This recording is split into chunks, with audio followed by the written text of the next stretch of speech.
Noir dal passato e dal presente, scritto e condotto da Laura Marinaro.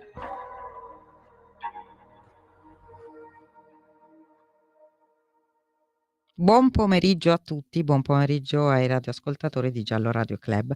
Oggi parleremo di un caso meno conosciuto, però è molto interessante anche dal punto di vista giudiziario e dai risvolti che si potrebbero avere. Intanto saluto le mie ospiti per ora, Maria Vazzana, criminologa. Buonasera Maria, non non vi vedo. E, Giulia Scalone, la sorella di Loredana, di cui appunto parleremo. Benvenuta Giulia.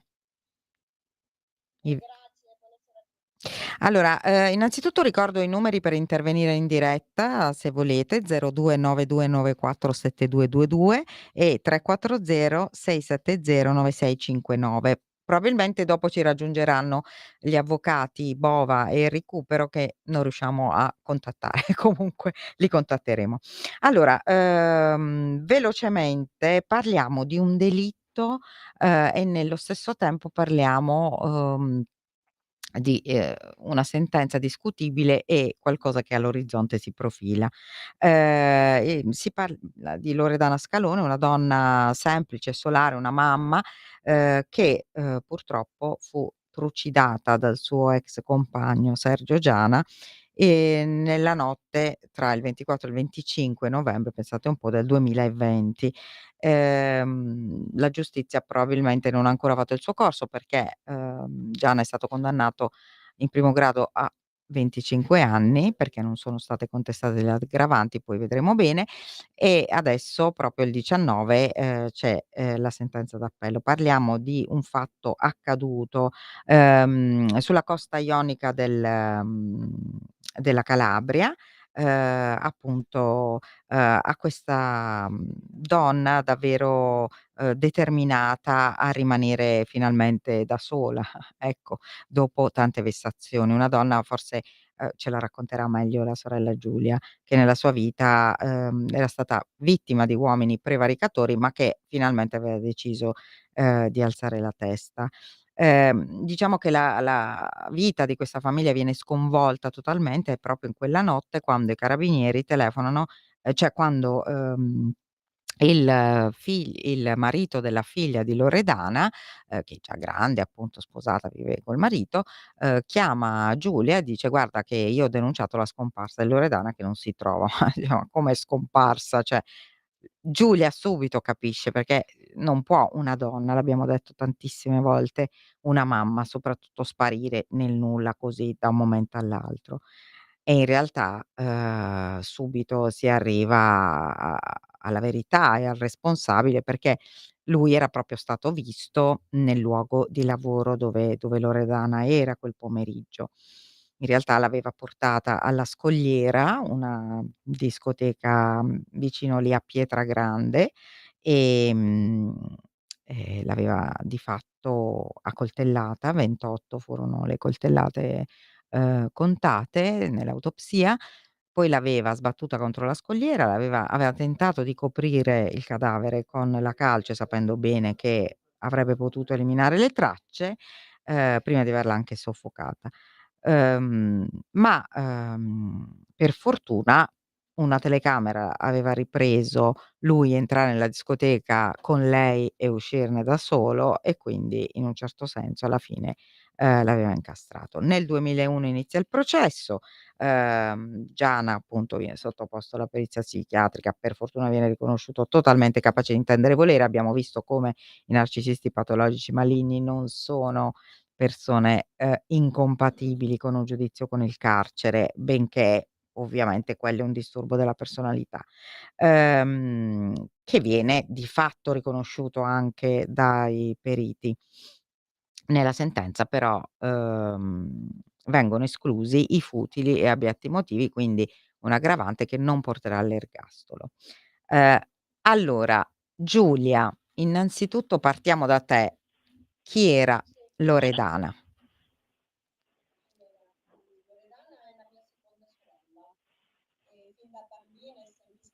È una famiglia numerosa, giusto? Eh.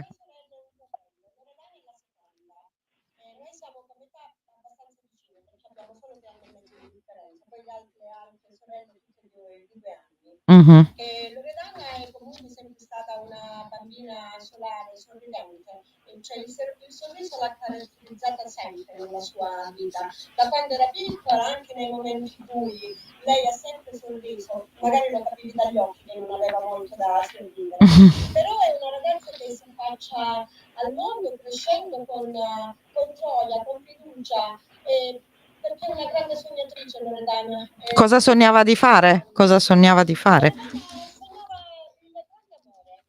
Loredana dopo la scuola dell'obbligo, anche la sua voglia di autonomia è così determinata, Sì. che dopo le scuole dell'obbligo va a lavorare in una camiceria, l'unica fabbrica che avevamo nel paese, perché lei è sempre stata una persona determinata e incontra anche da grande, intorno ai 20 anni, l'uomo che poi diventerà suo marito, l'uomo che le fa battere il cuore, l'uomo che la sfatta sentire una regina, quell'uomo che l'ha coperta di regali. Sì, è in un primo love bombing. Sì.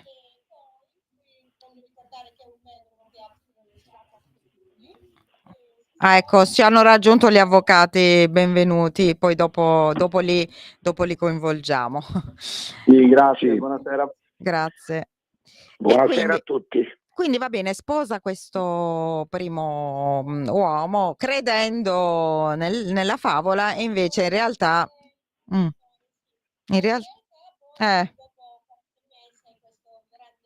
Sì.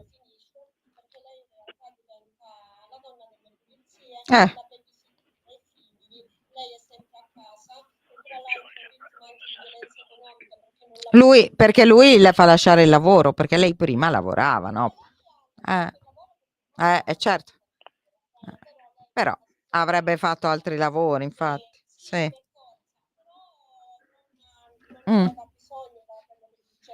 Certo. Sì, certo. Certo, certo.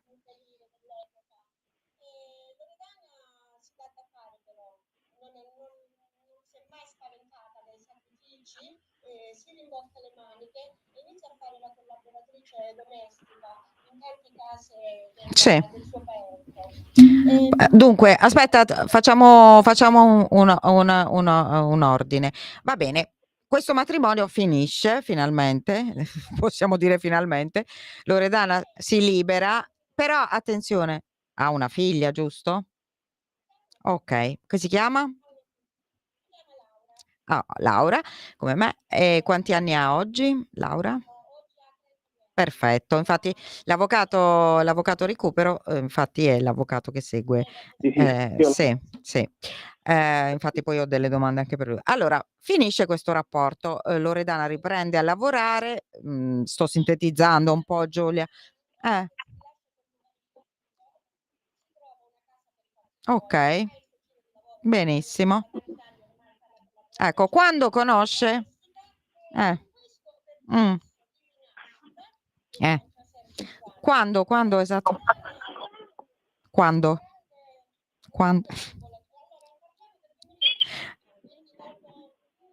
Ok, perfetto.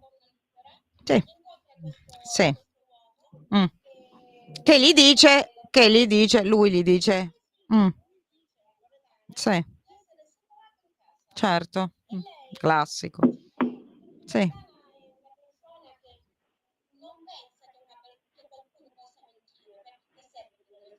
Questa relazione dura dalla primavera del 2018 e si interrompe intorno all'inizio del 2019, non ricordo bene se era Ok, che lui è un bugiardo. Certo, certo.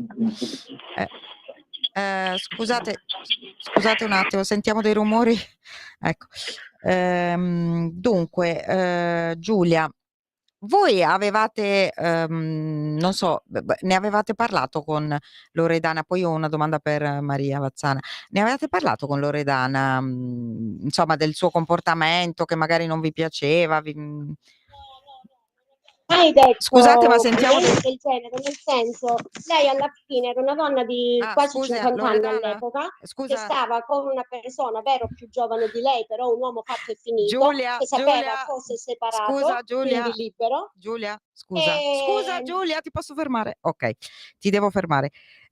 Allora, cerca di parlare più piano e soprattutto di non fare rumori perché si sentono dei rumori fastidiosi, ok? ok, Allora, velocemente, stavi allora, dicendo? noi sappiamo che loro stanno insieme, che è una persona separata, che Mm? comunque libera, e lei è felice. E a noi ci basta questo. Ok, Quando lei scopre che queste sono solo ok, bugie, interrompono la va relazione. bene, E siamo nel ok, 2019. È perfetto, solo nel 2020 che noi sappiamo che hanno ripreso la relazione, ok, perché era l'anno del Covid, quindi eravamo più o meno in sì, lockdown e avevamo preso l'abitudine come famiglia di fare delle video chat.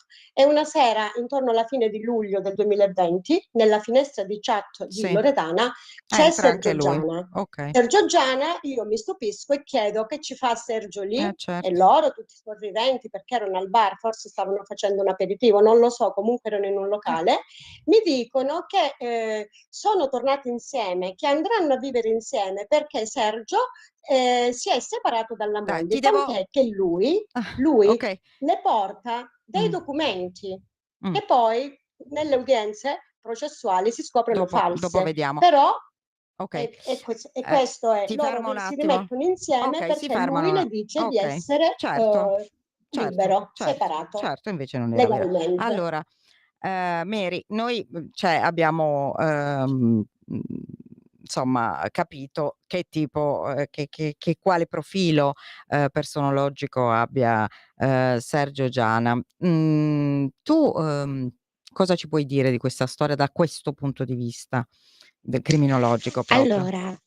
Allora, per quanto riguarda questo tipo di personalità, Sì, ovviamente siamo nella sfera del narcisista sì. maligno. Sicuramente Sergio Giana rispecchia, almeno da quello insomma che si è preso anche dalla lettura che abbiamo dato dalle carte processuali, rientra pienamente in questa personalità. Parliamo comunque di personalità disturbate e perverse, perché si presentano solitamente con la maschera dell'amore perfetto. Mm.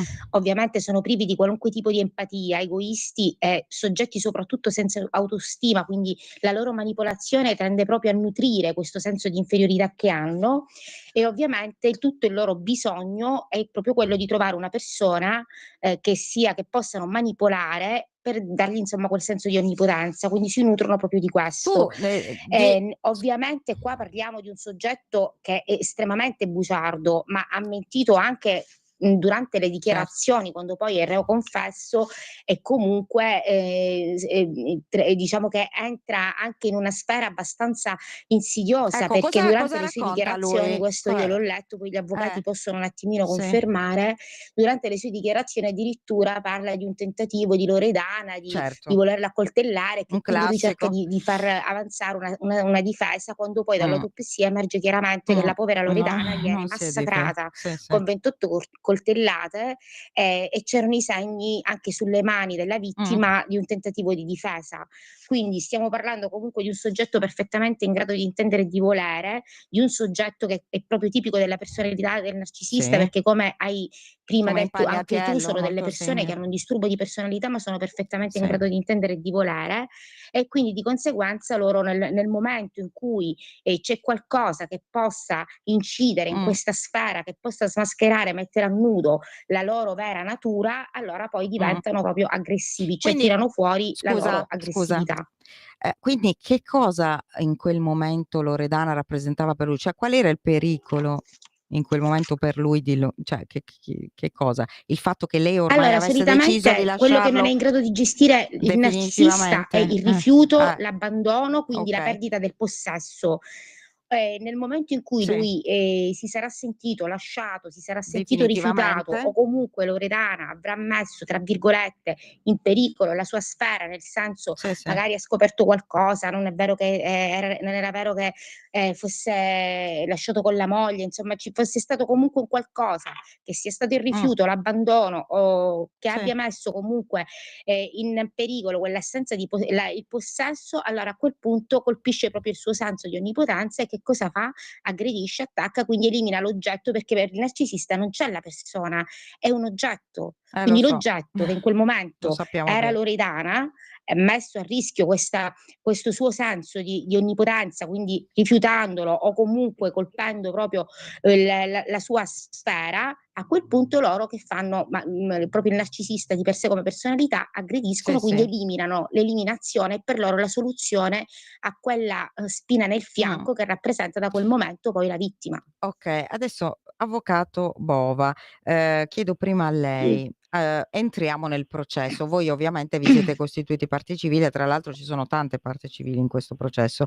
Quali sono stati i momenti, insomma, più critici del procedimento di primo grado e adesso a questo punto, dell'appello? Perché, l'appello è stato proposto dalla difesa peraltro, no? Sì, sì, sì.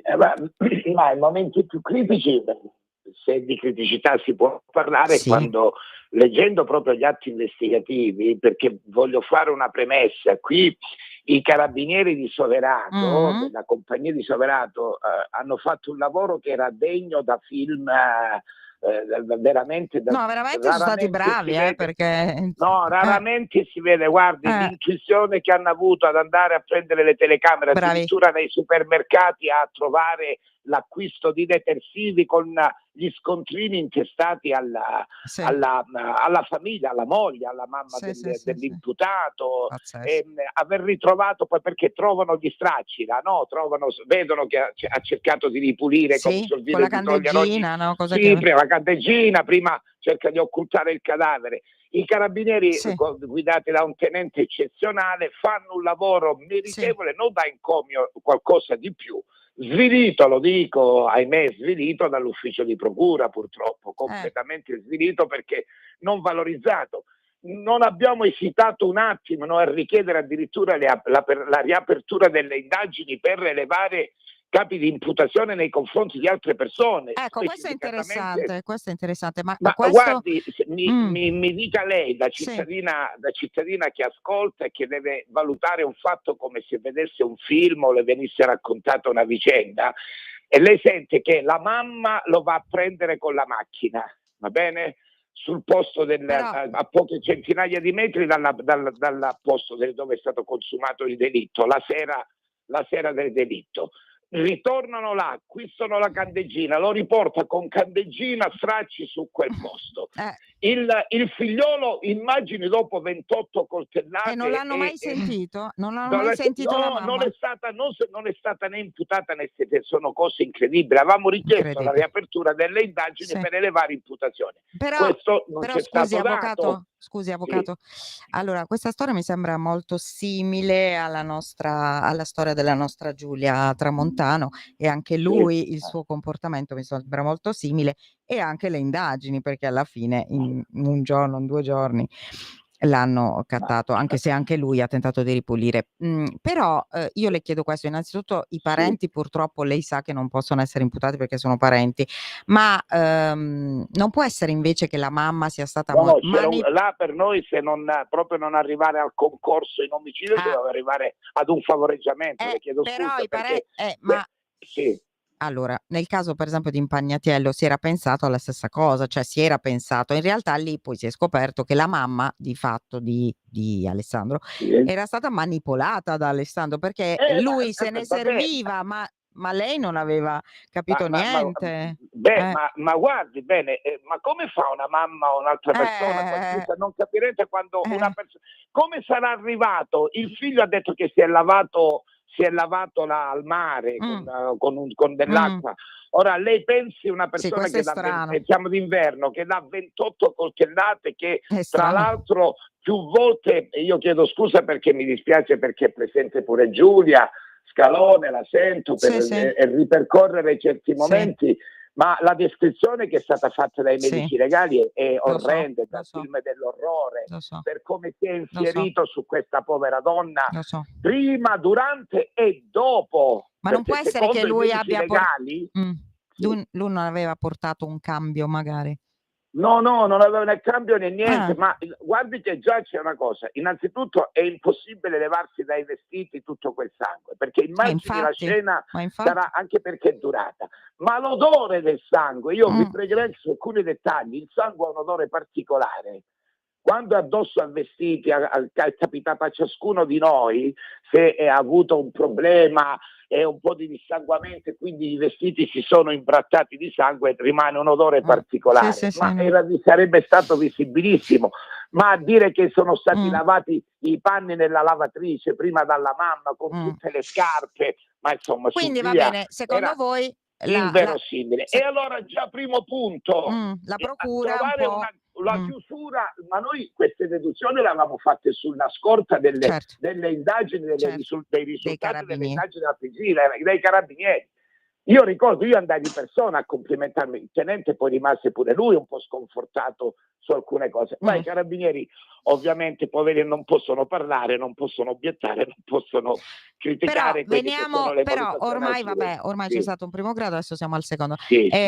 Però insomma la sentenza alla fine è una sentenza che lascia un po' veramente l'amaro in bocca, perché sì, l'aggravante della premeditazione è viva Dio, ma guardi, dare poi le attenuanti generiche equivalenti, quello. ma sulla scorta, valorizzando il comportamento, la condotta processuale. Ma se Gianna Sergio fino alla fine ha detto che si è difeso, che addirittura sarebbe stata la povera Scalone ad aggredirlo con un coltello che lui avrebbe poi tratto dalle mani e l'avrebbe, ma su via, ma quali, che cerca di occultare il cadavere, scoperto dai carabinieri, perché i carabinieri poi capiscono, sanno di questa relazione e vanno da lui, e allora avviano subito le indagini, arrivano da soli sul posto. No, perché lui non l'avrebbe mai detto, figura. Senta, dobbiamo fare un minuto di pausa e poi torniamo anche con l'avvocato Recupero. Perfetto, va bene, prego. Ehi tu, non trovi più il segnale di Radio Libertà sulla tua radio DAB? Non disperarti, risintonizza. Sì, ma come? È facile, tasto menu, poi scegli il tasto corrispondente alla ricerca automatica dei canali, attendi qualche minuto e tutte le stazioni DAB della tua zona saranno disponibili. Da oggi la tua radio è ascoltabile anche con la televisione in digitale. Sul telecomando della televisione digitale o del tuo ricevitore digitale puoi scegliere se vedere la TV o ascoltare la radio. Risintonizza i canali radio e troverai anche Radio Libertà, canale 252. La tua radio.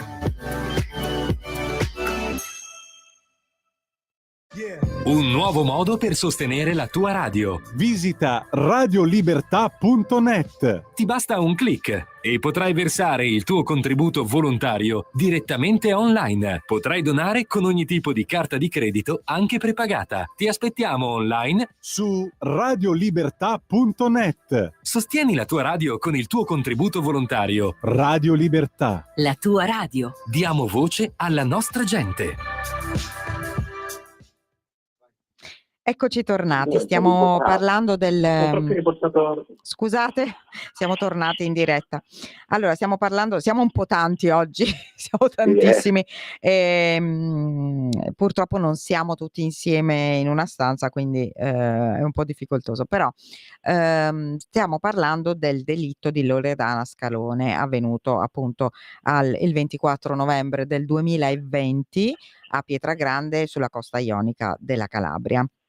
E stiamo parlando adesso di una sentenza che ha lasciato un po' l'amaro in bocca, 25 anni al suo assassino Sergio Giana, che abbiamo delineato come il classico narcisista patologico maligno overt, peraltro, che ha tentato di far di tutto per eliminare le tracce ma non ci è riuscito, che ha ottenuto appunto addirittura le attenuanti generiche prevalenti, per cui gli è stata contestata sì la premeditazione ma non tra l'altro i futili motivi come aggravante. Avvocato Recupero, dunque lei invece ha seguito sempre la figlia di Loredana. Innanzitutto come Sì, vive Laura tutta questa buonasera. vicenda?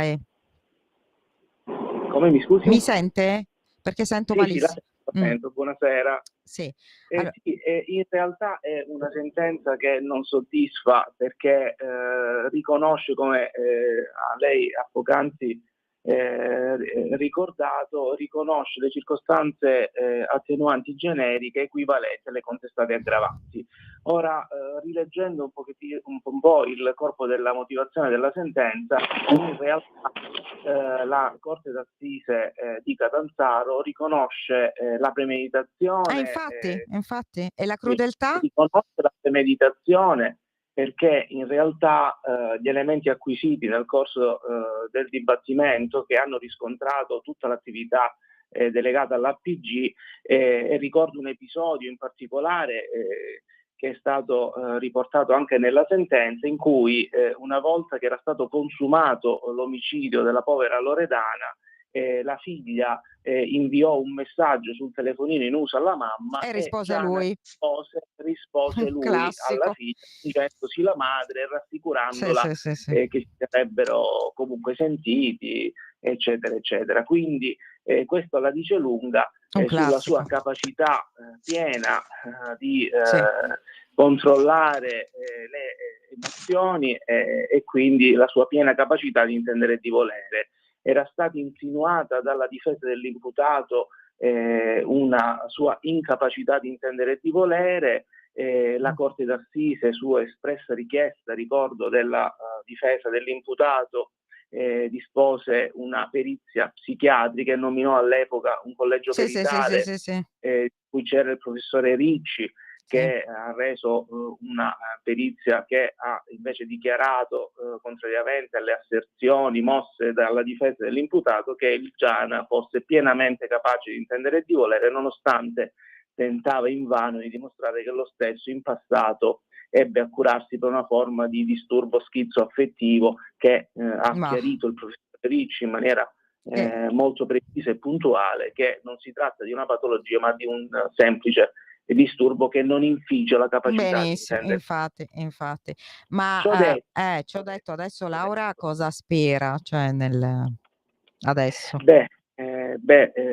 Cosa spera? Spera quantomeno, alla luce della condotta omissiva della Procura della Repubblica di Catanzaro nel non proporre appello di fronte a una richiesta avanzata dal pubblico ministero in sede di sua requisitoria di pena massima dell'ergastolo, chiaramente non avendo appellato la procura alla condanna a 25 anni, cosa si può augurare Laura, almeno che gliela confermino. La Corte d'Appello di Catanzaro confermi la condanna a 25 anni di Giana. E scorrendo la motivazione della sentenza, hanno, come già poc'anzi detto, la Corte d'Assise, nonostante il riconoscimento nei confronti dell'imputato di più aggravanti, tra cui la premeditazione, la convivenza, no? Cioè il rapporto, l'aver agito con crudeltà, eccetera, eccetera, premia l'imputato ritenendo le circostanze attenuanti generiche equivalenti alle contestate aggravanti. Che significa, in parole povere? Che nonostante abbia agito con crudeltà, abbia agito con premeditazione e quant'altro, il fatto che abbia confessato, ci precisa la Corte d'Assise in primo grado, che abbia confessato l'omicidio nell'immediatezza, merita non la pena di massimo rigore che è l'ergastolo, bensì la reclusione a 24 anni aumentata di 1 anno per la continuazione in relazione al reato di occultamento di cadavere. Meno male, almeno quello. Quindi noi siamo rimasti basiti perché se non si applica la pena di massimo rigore in un caso del genere, faccio fatica a immaginare quando si può applicare la pena dell'ergastolo, anche perché questo soggetto, come correttamente ricordava l'esimio collega, tornerà a farlo, posto in essere atti autoconservativi, ossia è ritornato più volte sulla scena del delitto, per modificare lo stato dei luoghi, e quindi ripulire la scena del crimine, assicurarsi di lanciare il corpo senza vita della povera Loredana, nascondendolo dietro alcuni scogli e reperendo delle coperte nelle vicinanze per coprire il corpo e nasconderlo con del materiale la calce, no? Prossimità, esatto, della calce, del fango. Quindi diciamo tutta questa collaborazione che poi ha portato al momento delle generiche, sinceramente non lo comprendo, e non comprendo soprattutto l'atteggiamento della procura che a fronte di una richiesta di pena dell'ergastolo non faccia appello, nonostante la difesa mia e del collega della parte civile abbiano depositato presso la segreteria del PM una richiesta appunto di quantomeno di proporre appello sulla base appunto di però una sappiamo che la parte civile purtroppo non può proporre appello, deve essere stata autonoma di appellare i capi penali, e quindi questi sono i risultati, ecco. Dunque oddio, sento un altro rumore, non so cos'è, sento qualcosa sotto, ci avete acceso qualcosa? Boh, vabbè. No, lei no. Avvocato Bova, mi sente? Sì, solo una precisazione, sì. Le voleva, perché su quello che diceva perché il non collega, abbiamo tantissimi minuti, volevo poi No, parlare ma con Giulia. volevo aggiungere soltanto, perché va sottolineato questo atteggiamento della procura. Chiedo scusa, è rimarcato bene, nel senso che non è che solo abbiamo depositato una richiesta di fare appello, avevamo redatto l'appello, l'atto di appello con i contestuali motivi l'abbiamo redatto e mandato all'ufficio di procura proprio perché non era solo, voglio dire, il lavoro era già fatto, bisognava solo presentarlo. Ho capito, però ormai adesso siamo in appello, abbiamo una procura generale, quindi basta con la procura, ormai è andata. Quindi adesso invece quello che vi voglio chiedere, l'ultima domanda che voglio fare, a questo punto chiedo sia a Bova che a Recupero. I risarcimenti, cioè la provvisionale che è stata comminata all'imputato, cioè solo 50.000 euro per 8 parti civili, mi sembra un po' poco. In sede di appello si può chiedere qualcos'altro, oppure dovete comunque procedere per via civile, teoricamente? Ma le dico si potrebbe, ma il problema è un altro, è che la prevede qualunque somma, questa è nulla tenente. Vabbè, capito? Però è un simbolo, cioè simbolica. Sì, certo.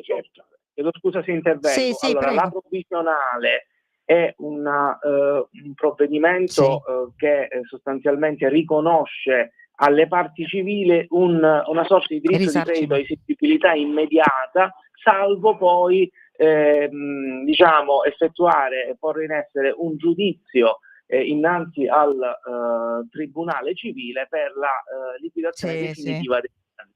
Quindi noi potremmo agire nei confronti dell'imputato come provvisionale per l'importo di 50.000 euro, quindi però in realtà, come ben diceva il collega Bova, è nulla tenente, quindi non vedo grossi margini per ottenere una soddisfazione economica immediata. Certo. Ma invece, avvocato, c'è stato mai Madonna, sento dei rumori incredibili, non so chi sia. Aiuto, sembra che stia cadendo il terremoto. C'è stato mai invece un tentativo di richiesta di scuse da parte della famiglia, se non di lui, ma lui non credo, perché i narcisisti non... No, da parte di nessuno c'è stato mai neppure un lontano tentativo di chiedere scuse. Che rapporto aveva Laura con lui? Ma penso erano in buoni rapporti, nel senso che comunque si frequentavano, si vedevano, parlavano, per cui mai nessuno ha preso una parola di scusa nei confronti della famiglia per il gesto compiuto. Quindi mi riferisco sia a Giana, alla moglie, nessuno dei familiari, dei parenti. Per quanto riguarda la mia assistita, si è mai degnato lontanamente di chiedere scusa. Ecco, questo la dice lunga anche sull'atteggiamento complessivo, no, di questa triste vicenda. In definitiva, dal punto di vista processuale, questa questa cosa di aprire ad altri complici cioè, non ha strade se non una richiesta di revisione, giusto? No, non ha strade al momento, perché la procura, nonostante sia stata formalizzata un'esplicita richiesta con tanto di consulenze tecniche e quant'altro, non ha ritenuto di dover riaprire le indagini nei confronti né della moglie di Giana né della madre di Giana, che sono a mio avviso complici, quanto il Giana, soprattutto nella fase degli atti autoconservativi post delictum, non dico prima del delitto, ma ci sono tanti elementi che convergono nel ritenere questi soggetti Oddio, si sente un rumore. Ritenere questi soggetti, non dico concorrenti nel reato, ma quantomeno nell'agevolare Giana a porre in essere appunto questi gesti autoconservativi. Ecco. Sì, Giulia, allora adesso si avvicina Natale, un altro Natale senza Loredana. Voi come avete vissuto questi Natali, ma soprattutto questo Natale sarà un po' particolare perché probabilmente non sappiamo se si sarà concluso, sicuramente si sarà, insomma, avuta un'udienza comunque dell'appello. Che Natale sarà? Cosa farete per Giulia? Scusa, per Loredana. Giulia ce l'ho in testa anche per altri motivi. Sarà un Natale più triste degli altri, perché da quando è mancata Loredana, da quando Giana l'ha uccisa, la vita ci si è stravolta. In qualsiasi circostanza di festa del quotidiano c'è sempre quella presenza dell'assenza. Ora il fatto che il 19 dicembre ci sarà il processo d'appello e onestamente non sappiamo che cosa aspettarci. E se dovesse succedere l'impensabile, ecco, ci lascerà ancora di più l'amaro in bocca, perché Loredana è stata proprio uccisa da Giana, ma poi è stata uccisa una seconda volta proprio quando non è stato fatto l'appello. E quindi adesso davvero io non so più che cosa aspettarmi, perché dopo questa sentenza che ci ha lasciato davvero sbigottiti con l'amaro in bocca, ci possiamo aspettare di tutto, ecco, nel senso negativo. Chiaro che i nostri avvocati faranno di tutto affinché almeno si protegga questi anni che gli hanno dato, che non ci sia il rischio che la pena gli venga abbassata, ma lui non ha avuto l'ergastolo, ma noi siamo stati condannati all'ergastolo del dolore, perché non è un vivere per noi familiari, è un sopravvivere, no? E c'è sempre il fatto che lei manca, che era una persona che in tutte le feste era vediamo le foto, la è sempre gioia, molto sorridente, la simpatia, ecco. E quindi non averla, sì è vero, tu festeggi perché la vita scorre, festeggi tra virgolette, però ripeto, la presenza dell'assenza di Loredana sarà sempre con noi. Quando ascolti di altri casi simili, ecco, per esempio, cioè casi in cui abbiamo avuto proprio abbiamo visto operare un essere, insomma, che non definisco nemmeno uomo, come di fatto Giana, ecco, molto simile, cosa provi? Guarda, la prima cosa che penso ai familiari, perché capisco perfettamente il loro dolore, quello che vivono, il non capacitarsi di queste cose che di solito tu vedi in TV, che ti succedono proprio nella tua famiglia, che te la stravolgono, che stravolgono proprio gli equilibri e non te lo spieghi. E quindi la mia vicinanza è al dolore dei familiari, ecco, sì. Il dolore dei familiari lo capiamo benissimo. E magari anche il fatto di impegnarti, no, perché tu ti impegni, avete fatto tante cose, perché non Noi come famiglia ci invitano spesso nelle scuole e andiamo proprio per fare un'opera di sensibilizzazione, non dico di prevenzione, però almeno di invitare le donne a prestare attenzione a quei campanellini d'allarme che probabilmente anche Loredana avrà avuto, ma che li ha sottovalutati. Ecco, Sì, di non sottovalutarli, di non perché sottovalutarli. può essere sempre l'ultimo appuntamento. Eh, Loredana è andata tranquilla magari all'appuntamento con Giana e da lì lei non è più tornata a casa, cioè, ecco. più che tranquilla, Mari, io direi è andata determinata e coraggiosa come Giulia, convinta di riuscire a lasciarlo, no? Sì, sicuramente sarà andata in questo modo. Loredana voleva mettere un punto definitivo Eh, a questa situazione e questa è una cosa che noi dobbiamo sottolineare proprio dell'ultimo appuntamento. Purtroppo non ci sono gli strumenti per poter, una persona che non ha determinate competenze non può assolutamente combattere un narcisista di questo genere maligno. Quindi la cosa che voglio dire io è che è molto importante è che bisogna sia conoscere, sicuramente avere, ecco perché serve l'opera di sensibilizzazione, l'informazione che stiamo sì, facendo certo. in maniera insomma molto forte in questo periodo, perché serve far riconoscere alcune forme di manipolazione, ma la cosa più importante è riconoscere i propri stati d'animo, perché non serve, va bene l'inasprimento delle pene, ma ad un narcisista maligno Non gli importa. in quel Sì. momento che non ha minimamente senso di colpa, non gli importa niente dell'inasprimento pena, quindi è molto importante riconoscere il proprio stato d'animo, quindi il senso di soffocamento, il senso di accusa che si sente continuamente, l'ansia, la paura. Quella è il primo, riconoscere lo stato d'animo nostro è il primo segnale sentinella per la nostra tutela emotiva. Mm. Questo è importantissimo, la nostra tutela Sì. emotiva là ci fa capire che l'ultimo appuntamento non serve a niente, bisogna troncare. Mm. Non esiste l'ultimo appuntamento. Se si deve chiudere, ma Non si chiudere sa se non è bisogna avere l'ultimo alcun tipo poi, di contatto. fondamentalmente non si sa se è l'ultimo. Il punto è poi sempre quello, no, quello che dicevi tu, cioè che purtroppo ancora non si riconoscono bene i segnali per cui, avvocati, non so se siete d'accordo con me, però il tema, cioè, il comportamento del narcisista patologico maligno non è ancora ben chiaro, dal punto di vista criminologico anche, oltre che personologico, alle forze dell'ordine, ma soprattutto agli operatori del diritto e spesso anche a chi il diritto lo deve applicare e interpretare, quindi ai giudici.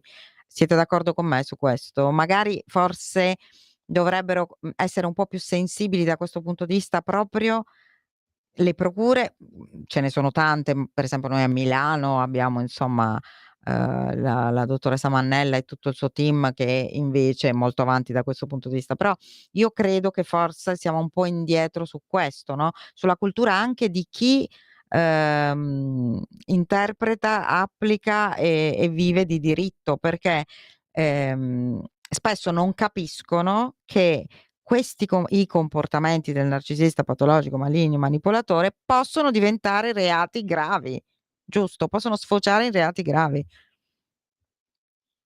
Guardi, io le dico per quanto mi riguarda che come lei ha evidenziato il lavoro di un procuratore a Milano, le posso dire che pure qui a Catanzaro, in Certo. altri casi, abbiamo avuto una sensibilità talvolta forse pure superiore rispetto a Però è quello che d'accordo certi con me che signora. non tutti ce l'hanno, questo voglio Non dire. tutti ce l'hanno, questo è il problema, è che certi processi vanno affidati a procuratori che siano specializzati nella bravo, materia. bravo, E che si devono costituire dei bravo, veri e propri pool che si occupano, bravo. come c'è il pool antimafia, Sì, si deve costituire sì, il pool del codice rosso, bravo. insomma, perché è richiesta una sensibilità, ma la sensibilità di una persona nasce anche da una conoscenza sempre più profonda del fenomeno, stando Giusto. accanto ai sociologi, ai Bravo. psicologi, eccetera, eccetera. Ecco, un team da questo punto di vista multiprofessionale, Molto questo interessante. sì.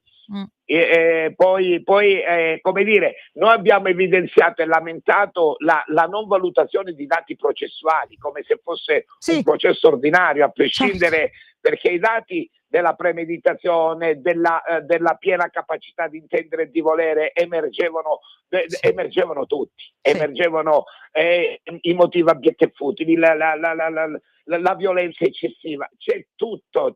E infatti questo è ancora Okay? peggio, cioè ancora peggio. Ma qui allora il discorso è un altro, va bene? E dopodiché noi avvocati siamo tenuti poi a soffermarci a questo. ahimè purtroppo. È l'interpretazione, vero, avvocato Recupero, anche della legge? Siamo alla vigilia Guarda, dell'appello. Sì. Una uniformità di giudizi, perché ogni testa è un tribunale, devo dire. Sì. Purtroppo, se lo stesso fatto fosse accaduto altrove, qui mi fermo, magari avrebbe Ma non è avuto... detto altrove, perché io le faccio un esempio. Sapete quel ragazzo che ha accoltellato la ragazza nel parcheggio del supermercato? Ok? Sì, come no, sì. Lui praticamente è stato arrestato nel luogo dove vive, quindi provincia di Pavia, per cui la competenza della convalida del fermo del GIP di Pavia, non di Monza, Sì. dove è avvenuto il fatto, dove poi probabilmente verranno trasmessi gli atti per l'indagine e il processo. Ok, ebbene, con delle contestazioni di tentato omicidio, ma cioè, voglio dire, conclamato, avvenuto davanti a tutti peraltro, tentato omicidio, evasione, porto abusivo d'arma bianca, in più processo pregresso per stalking in corso, comunque il GIP si è riservato di decidere, cioè si è Ma riservato. infatti parliamo di singoli, poi io infatti non intendo foro, Appunto, non intenderci magari. è proprio l'interpretazione, no? La cosa che mi ha veramente urtato di questa sentenza, e anche parecchio, è che l'aver confessato, il fatto che abbia confessato secondo la Corte... Sì, che non ha confessato, l'hanno indotto a confessare. L'hanno premiato per il fatto di aver collaborato con la giustizia. Ma non è che abbia confessato spontaneamente.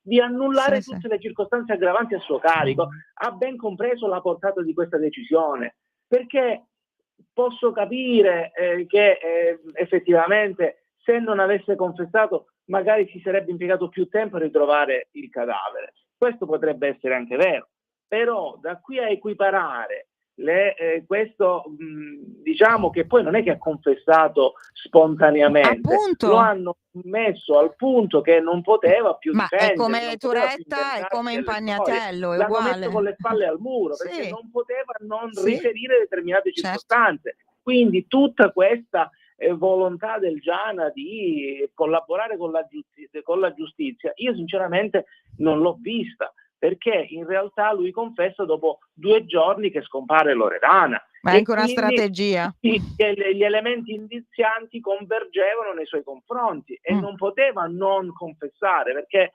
era una cosa così clamorosa che non aveva più dove andare, e quindi ha deciso di confessare. Ma ad esempio l'arma del delitto non è stata mai ritrovata. Tra Lui dice di l'altro, aver buttata a mare. Poi anche durante la confessione non ha confermato passo passo la dinamica. quello che poi è stato riscontrato. Ha anche mentito su alcune circostanze, e certo, quindi questo premio che ha concesso la Corte delle circostanze estenuanti generiche da ritenerle equivalenti rispetto alle contestate aggravanti, e questo secondo me la cosa più sconvolgente, perché significherebbe in qualche modo premiare, dare un esempio a chi commette un omicidio efferato, però confessa e in qualche modo la fai franca, e questo secondo me è l'aspetto più sconvolgente. Bravo.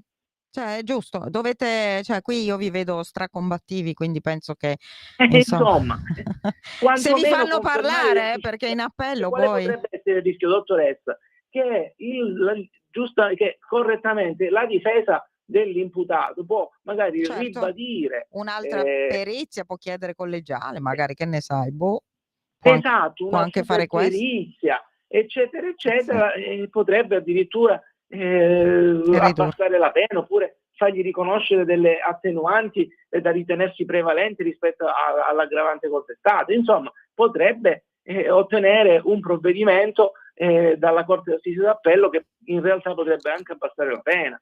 Tutto è possibile. Però può anche confermare, che è quello che speriamo. Giulia, cercheremo in tutti i modi, infatti, almeno di far confermare. confermare. Generale, no? Certo. Giulia, allora vogliamo chiudere con quale sentimenti e quale speranza, insomma, a questo punto? Allora, la speranza è quella che abbiamo sempre auspicato, che quantomeno non ci sia una riduzione della pena, che questa volta valutino per bene le carte e che con queste sentenze non andiamo da nessuna parte, perché se è vero che il femminicidio è una piaga che ha colpito la nostra società, e queste sentenze non sono proprio dei deterrenti, come ha detto prima anche l'avvocato Recupero. Bisognerebbe, secondo me, fare anche proprio una legge per il femminicidio. Chi uccide una donna, quando c'è una vittima di femminicidio, bisogna dare, che ne so, 30 anni, 40 anni, senza se, senza ma, a prescindere da attenuanti, cioè proprio non tenerle in conto le attenuanti. Questo è il mio pensiero da sorella di una Vabbè, vittima. figurati, io penso all'ergastolo stativo addirittura, quindi Sì, io sarei d'accordo anche su eh, questo. perché poi c'è il fatto che 25 anni vuol dire che tra 10 anni, 12 anni ve lo ritrovate in giro in Sì, paese. sì, sì. Sì, sì. Meno male che non siamo nello stesso paese, però l'idea di saperlo libero dopo quello che ha fatto, dopo la mattanza che ha consumato ai danni di mia sorella, già non dormo che non dormo, pensando alla sofferenza che Loredana ha provato Sì, e ha è vissuto quello. nei suoi ultimi minuti di vita. Quindi pensare che questa persona la possa fare franca, perché uno sconto di pena sarebbe farla franca, ecco, non ci darebbe nessun, non che i 25 anni o la pena ci darà Certo, soddisfazione, perché no, nostra sorella non tornerà più a certo. casa, noi non la vedremo più, però cioè, giocare con la pelle delle persone così e poi avere questi sconti, questi premi, No, ecco, non è giusto, non è giusto per giusto. noi sopravvissuti a questo dolore. Grazie, grazie davvero, c'è Grazie a tanta carne lei. al fuoco, magari ci risentiremo avvocati dopo, insomma, Va bene, l'appello, insomma, magari con potrà tutto essere piacere. interessante fare un altro dibattito. Grazie Mari Vazzana perché, insomma, ci ha messo in contatto, perché si è presa a cuore questa storia e ci risentiremo anche per altre storie, quindi Mi perdoni dottoressa, volevo ringraziare, ecco, la dottoressa Vazzana, sì, perché appena ci ha conosciuto e ha saputo di questo femminicidio dimenticato, si è data da fare affinché si potesse dare giusto. voce a Loredana, ecco. Giusto, anch'io credo tanto che bisogna anche parlare di, insomma, tanto non c'è una serie A e serie B, anzi, cioè sono purtroppo tutti di Sì, serie Z, perché non dovrebbero nemmeno avvenire. Grazie a tutti Sì, e io sì, Grazie a dimmi. voi. permettimi solo un attimo, Sì, Laura, ringrazio anche io, volevo sì. ringraziare te, insomma, che hai dato voce, e Loredana sicuramente noi daremo sempre voce perché è una vittima di femminicidio, di un femminicidio terribile perché è stata No, massacrata, veramente quindi la sì. giustizia sicuramente dovrà fare il corso giusto perché la verità appartiene alla società. E volevo solo fare un punto, un solo secondo, per quanto riguarda la conoscenza, che come dicevate prima è fondamentale conoscere le varie forme di manipolazione, Infatti, perché il narcisista non è che lavora solo su una forma, ce ne sono varie forme e la conoscenza è importantissima. lo so, Quindi è per avete quello fatto un c'ho discorso scritto anche un veramente libro, quindi perfetto e lineare prima. È importante che sì, all'interno sì. delle varie Infatti. procure, all'interno dell'avvocatura, insomma, ci siano soggetti specializzati che possano conoscere proprio queste forme di manipolazione e anche i soggetti, anche la società deve iniziare ad avere una conoscenza più approfondita delle forme di manipolazione. E infatti stiamo facendo insomma quest'opera con la dottoressa Bruzzone, in prima fila, soprattutto lei nei teatri con, la serie su Rai Play Nella mente di Narciso, il nostro libro Narcisismo mortale, che trovate per Mursia in giro, insomma se volete lì c'è abbastanza sul narcisismo maligno patologico, le serie, insomma Amore criminale, tante trasmissioni televisive, Giallo, il settimanale Giallo, comunque tratteremo anche sul settimanale Giallo la storia di Loredana, per cui seguiteci e, se volete intervenite potete scrivere anche dopo questa puntata, perché davvero le cose possono cambiare. Anche il codice di procedura penale potrebbe, diciamo, subire degli aggiustamenti, perché no? Grazie a tutti e alla prossima. Grazie a voi. Buon Grazie. lavoro. Grazie a voi, Grazie buona dottoressa. serata a tutti. Avete ascoltato Giallo Radio Club.